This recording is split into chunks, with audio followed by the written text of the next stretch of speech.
ہم نے بسم اللہ وعلی برکات اللہ کا ورد کیا تھا، اجتماعی طور پہ بیٹھ کے ورد کیا تھا۔ اور میں نے ایک بات عرض کی تھی، ایک ہے انفرادی ورد، ایک ہے اجتماعی۔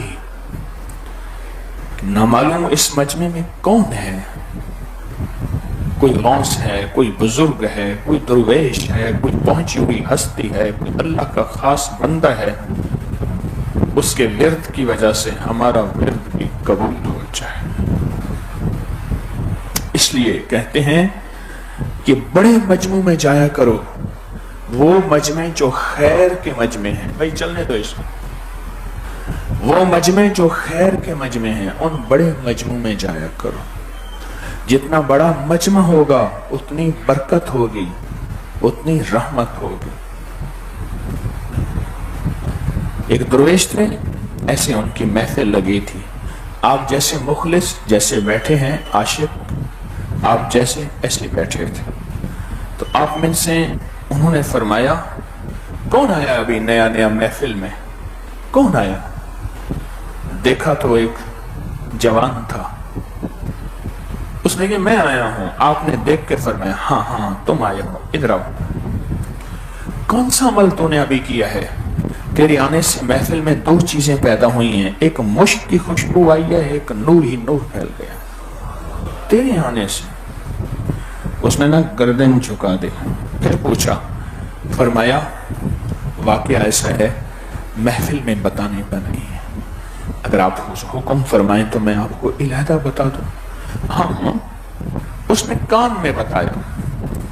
ایک گناہ کا موقع تھا، اس گناہ کے موقع میں میں نے اپنے بدن پہ گندگی لگا لی، انہیں نفرت ہوئی، انہوں نے مجھے گھر سے نکال دیا، ندی پہ گیا، اپنے آپ کو دھویا، اپنے کپڑوں کو دھویا، آپ تک چل کے آتے آتے کپڑے خشک بھی ہوئے، ابھی گیلے بھی ہیں، یہ انہوں نے گیلا پن دکھایا، بس یہی عمل کیا۔ فرمایا تیرے اس عمل سے پوری محفل میں مشک کی خوشبو پھیل گئی ہے، اور تیرے اس عمل سے پوری محفل میں نور آ گیا ہے۔ اور پھر لوگوں سے کہا، لوگوں اسی فقیر درویش کی محفل میں جا کے بیٹھا کرو، نامعلوم کوئی ایسا آئے جس کے پاس مشک بھی ہو اور نور بھی ہو، اور تم مشک اور نور کی وجہ سے اس کی برکتیں پا جھولیاں بھر کے آباد اور شاد ہو جاؤ، آباد اور شاد ہو جاؤ۔ ان محفلوں کی قدر کیا کرو، جیسے یہ تسبیح خانے کی محفل ہے، ان کی قدر کیا کرو۔ ہمیں دو چیزیں چاہیے، برکت چاہیے، عافیت چاہیے، اور جس کو برکت مل جائے عافیت اس کو خود مل جاتی ہے۔ مجھے ایک بندہ کہنے لگا، میں فلاں محکمے میں بھرتی ہوا ہوں، انہوں نے ایک لکڑی کا کالا صندوق بھی دیا ہے، ایک پائپوں والی چارپائی بھی دی ہے، ایک بوٹ بھی دیے ہیں، ایک وردی بھی دی ہے، ایک فلاں بھی دیا ہے، ایک فلاں بھی دیا ہے، اور فلاں بھی دیا ہے، سب کچھ انہوں نے دیا ہے۔ بس میں نے کہا یہی برکت ہے، جب برکت مل جاتی ہے پھر سب کچھ مل جاتی ہے، جب برکت مل جاتی ہے پھر سب کچھ مل جاتا ہے، اور جب برکت نہیں ملتی پھر سب کچھ چھن جاتا ہے۔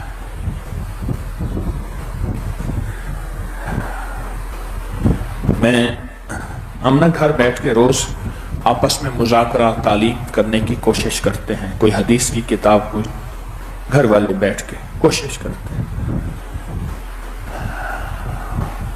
ہمارے گھر میں ایک رات واقعہ ہوا ہے، واقعہ یہ ہوا کہ کبوتر کے بچے تھے، اس نے بچے دیے ہوئے تھے، ان کو اٹھا کے کسی محفوظ جگہ پہ رکھا،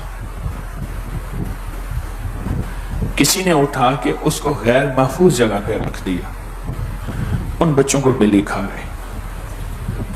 جس نے رکھا تھا، ان کو اٹھایا تھا، وہ گرا، اسے اچھی خاصی چوٹ لگی، مجھے کہنے لگے وہ گرا ہے، اسے چوٹ لگی۔ میں نے پوچھا کیا ہوا؟ کہا پانی گرا ہوا تھا ماربل پہ، پتھر پہ، میں وہاں سے پھسل گیا۔ بات مجھے سمجھ نہ آئی، کل کا واقعہ بتا رہا ہوں، گرا وہ پرسوں ہے۔ میں اللہ سے مانگتا رہا یا اللہ اس واقعے کو میرے اوپر کھول دے، اور دل ہی دل میں وہی دعا، یا علیم علمنی، یا خبیر اخبرنی، یا وہاب حبلی من اسرار الدنیا. ایسے پڑھتا رہا اپنے ذکر کے ساتھ. اچانک میری نظروں کے سامنے ایک منظر آیا. اچانک دیکھا کہ وہ بچوں کی چیخیں تھیں، چلانا تھا. بس میں نے فوراً اسے فون کیا جس سے کہا تھا نا کہ بچے اٹھا. میں نے کہا بچوں کا کیا بنا، کہاں ہے؟ کہہ رہے جی میں نے تو وہ گھونسلے میں رکھے تھے، فلاں نے اٹھا کے ادھر رکھ دیا، ان کو بلی اٹھا کے دے دی اور اس کو سزا ملی اس کی. میں نے ان سے کہا سب سے، میں نے کہا استغفار کرو، استغفار کرو، کسی بے زبان کی بد دعا کہیں کھا نہ جائے. زبان انسان کی بھی اور بے زبان کی بھی بد دعا نہ کھا جائے. ورنہ کیا ہوتا ہے، اپنا ملک املاک، اپنی پراپرٹیاں پھر انسان بیچنے پہ مجبور ہوتا ہے. وہ چیز جسے جوڑ کے بنایا تھا نا، وہ پھر خوش ہوتا ہے بیچنے پہ کہ یہ اگر بک جائے گی تو میری جان چھوٹ جائے گی. کیوں؟ معصوم کی بد دعا سے برکت ہٹ جاتی ہے، معصوم کی بد دعا سے عافیت ہٹ جاتی ہے. معصوم کی بد دعا سے ہمیں برکت چاہیے، کہاں سے ملے گی؟ ہمیں برکت چاہیے، کہاں سے ملے گی اور کیسے ملے گی؟ اور ہمارے بڑوں نے برکت کو تلاش کیا، برکت کو تلاش کیا، اور ایسا تلاش کیا. آقا نے فرمایا، میرے حضور کملی والے نے فرمایا، کوئی شخص گھر سے نکلے تو برکت والے بولوں کے بغیر نہ نکلے. اور جتنے بھی برکت والے بول ہیں ان سب سے پہلے بسم اللہ ضرور آتی ہے. بسم اللہ توکلت علی اللہ لا حول ولا قوت الا باللہ.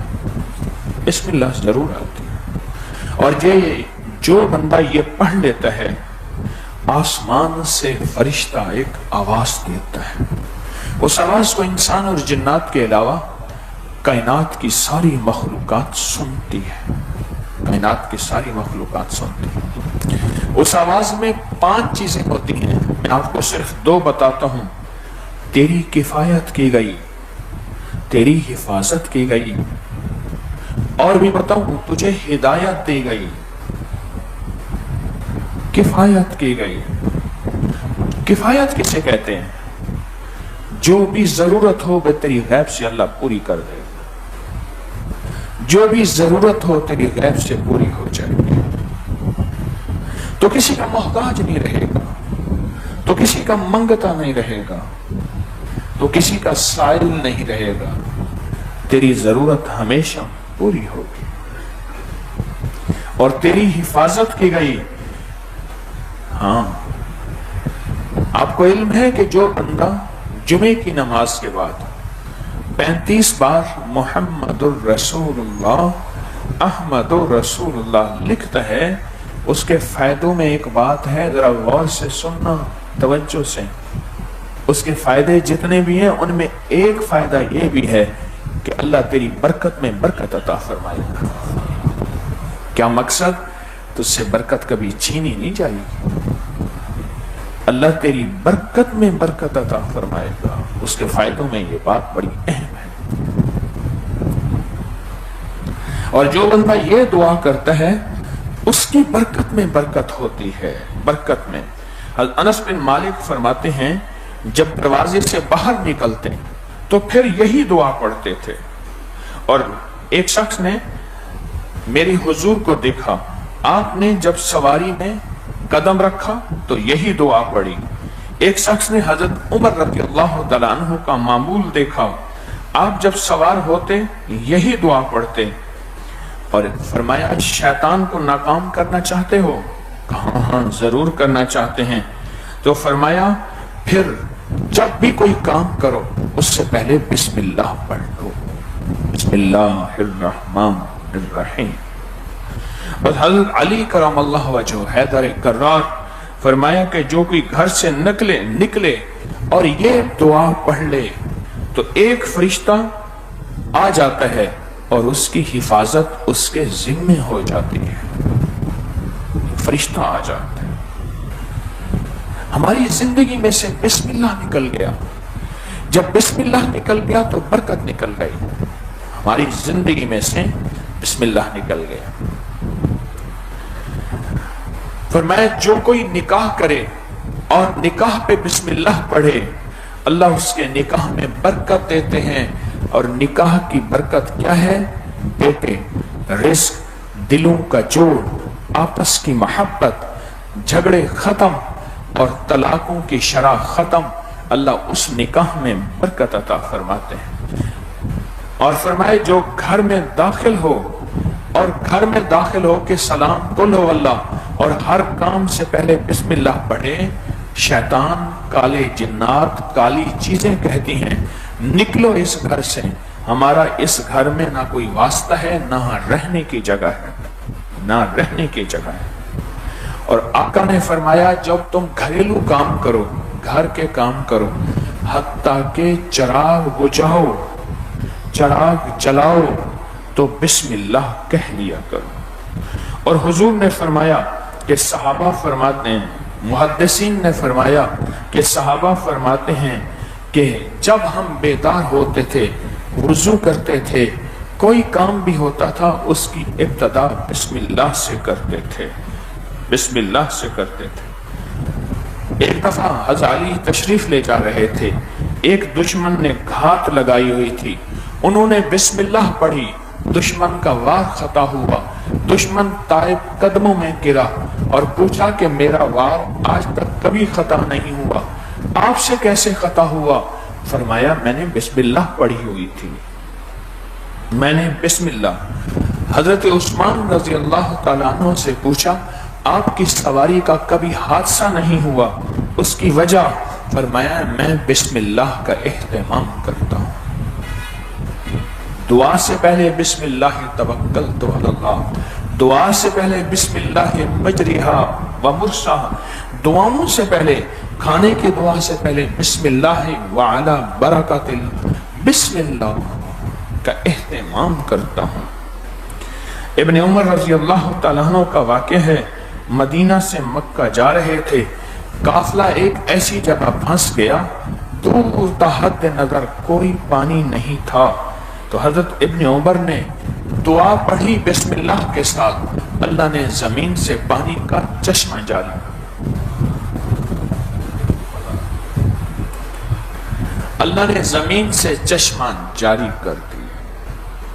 جاری کر دیا. اور یہی واقعہ ہوا کہ حضرت عمر تشریف لے جا رہے تھے، راستے میں ڈاکو تھے، حضرت عمر نے دعا پڑھی بسم اللہ کے ساتھ، ڈاکو اندھے ہو گئے. حضرت انس فرماتے ہیں میرے شیخ نے مجھے ایک دعا سکھائی، میں وہ دعا پڑھتا ہوں تو میرا مال کبھی ضائع نہیں ہوتا. اس دعا کی ابتدا بسم اللہ سے ہوتی ہے. حضرت سفیان ثوری رحمت اللہ علیہ فرماتے ہیں جب بھی میں لوگوں کو اللہ اللہ سکھانے کے لیے نکلتا ہوں تو بسم اللہ کے ساتھ نکلتا ہوں. دو چیزیں مجھے وہاں ملتی ہیں، ایک مجلس میں برکت ملتی ہے، دوسری نورانیت ملتی ہے. بسم اللہ اپنی زندگی میں بسم اللہ. حضرت جنید بغدادی ایک سفر میں ڈاکوؤں نے گھیر لیا، آپ نے دعا پڑھی جس کی ابتدا بسم اللہ کے ساتھ، ڈاکوؤں کے دل میں روب بیٹھ گیا، انہوں نے سب کچھ واپس کر دیا. حضرت ذوالنون مصری دریا کے کنارے سفر کر رہے تھے، سواری ڈوبنے لگی، کشتی ڈوبنے لگی، آپ نے بسم اللہ کے ساتھ دعا پڑھی، کشتی کنارے لگ گئی. امام اعظم ابو حنیفہ رحمت اللہ علیہ فرماتے ہیں جب میں کہیں عدالت میں ہوتا ہوں، یہاں کہیں میرا درس ہوتا ہے تو میں یہ دعا پڑھتا ہوں بسم اللہ کے ساتھ، اللہ میری دو چیزوں میں اضافہ کرتے ہیں، ایک علم میں اضافہ کرتے ہیں اور دوسرا زبان میں اثر رکھتے ہیں۔ ایک علم میں اضافہ، دوسرا زبان پہ اثر ہو جاتا ہے۔ حضرت بایزید بستامی فرماتے ہیں جب میں یہ بسم اللہ پڑھتا ہوں نہ دشمن کا خوف نہ نقصان کا اندیشہ ہوتا ہے۔ حضرت پیران پیر شیخ عبد القادر جیلانی رحمت اللہ علیہ بچپن میں والدہ نے تاکید کی بیٹا گھر سے نکلتے ہوئے بسم اللہ پڑھنا، فرماتے ہیں اس کی برکت سے رب نے مجھے بے برکتی سے بچایا، حادثوں سے بچایا، حادثوں سے بچایا۔ بول بدل گئے، بول بدل گئے، بول بدل گئے۔ مجھے ایک صاحب کہنے لگے ہمارے خاندان میں گالیاں بہت ہیں، کہا کہ یہ بات بھی آپ کے درس کے بعد سمجھ آئی کہ یہ بھی ہوتا ہے۔ کہا کہ ہمارے ہاں عمومی جب خوش ہوں تو بھی گالیاں دیتے ہیں، مذاق ہوں تو بھی گالیاں دیتے ہیں، ناراض ہوں تو بھی گالیاں دیتے ہیں۔ تو کہا جب بچے کو ہمارا بچہ پیدا ہوتا ہے ہمارے ہاں اصول ہے کہ اس کی ہر بندہ اس کو گھٹی لگاتا ہے، دودھ پڑا ہوتا ہے انگلی میں دودھ لگا کے اس کے ہونٹوں کو لگا دیتے ہیں ہر بندہ، اور ساتھ کچھ پیسے رکھ دیتے ہیں۔ کہا میں بیٹھا تھا، جو بھی آیا تو اس کا باپ بیٹھا ہوا تھا ساتھ، خاندان والے بھی خوش ہو کے گالیاں دے کے اس کو گھٹی لگائی، کیونکہ رواج میں ہے خوشی میں بھی گالی، غم میں بھی گالی، مذاق میں بھی گالی، ناراضگی میں بھی گالی۔ اس کو گھٹی ہی گالیوں کی لگی ہے، گالیوں کی لگی ہے۔ اس لیے کہتے ہیں خیال کرنا اپنے بچے کو سوچ سمجھ کے گھٹی دینا، سوچ سمجھ کے دینا، سوچ سمجھ کے دینا۔ حضرت سفیان کہتے ہیں جب میں یہ دعا پڑھتا ہوں میرے شاگرد میرے علمی باتیں سب یاد رکھتے ہیں۔ جب یہ بسم اللہ کی دعا پڑھتا ہوں میرے شاگرد میری ساری علمی باتیں یاد رکھتے ہیں، جو مجھ سے سنتے ہیں کبھی بھولتے نہیں، جو مجھ سے سنتے ہیں کبھی بھولتے نہیں، بھولتے نہیں۔ حضرت بشر حافی ان کے شاگردوں نے بتایا میں جب بھی گھر سے نکلتا ہوں اللہ کے نام کی بسم اللہ کی دعا پڑھتا ہوں، اللہ کسی نہ کسی پریشانی کو ٹال دیتے ہیں۔ ایک بزرگ کا خواب، انہوں نے خواب میں نبی پاک صلی اللہ تعالی علیہ وسلم کو دیکھا اور آپ صلی اللہ علیہ وسلم نے فرمایا جو شخص گھر سے نکلتے وقت یہ دعا پڑھتا ہے ایک فرشتہ اس کے ساتھ ہو جاتا ہے جو اسے ہر شر، ہر دشمن، ہر آفت، ہر تکلیف سے بچاتا ہے۔ جاگ رہے؟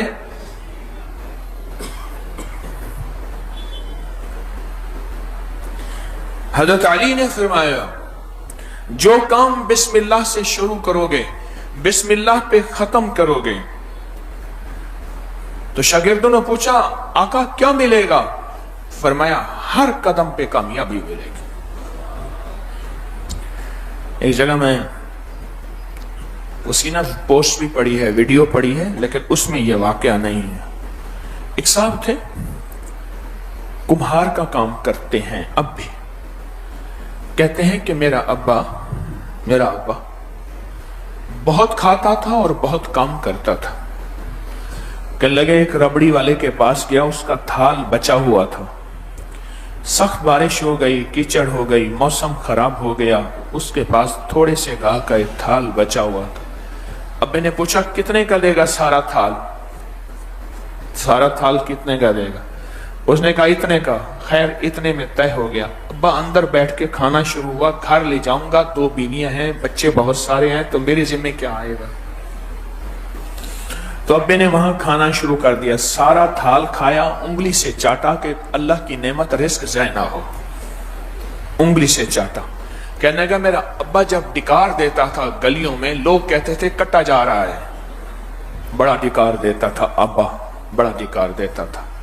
اور کہا کہ جب میرے ابے کے ساتھ ایک بندے نے کہا ہم آپس میں شراکت کرتے ہیں، ابے نے کہا تو میرے ساتھ نہیں چل سکے گا. انہوں نے کہا نہیں میں آپ کے ساتھ چلوں گا. ابے نے کہا اچھا تو صرف مجھے مٹی پوری کر.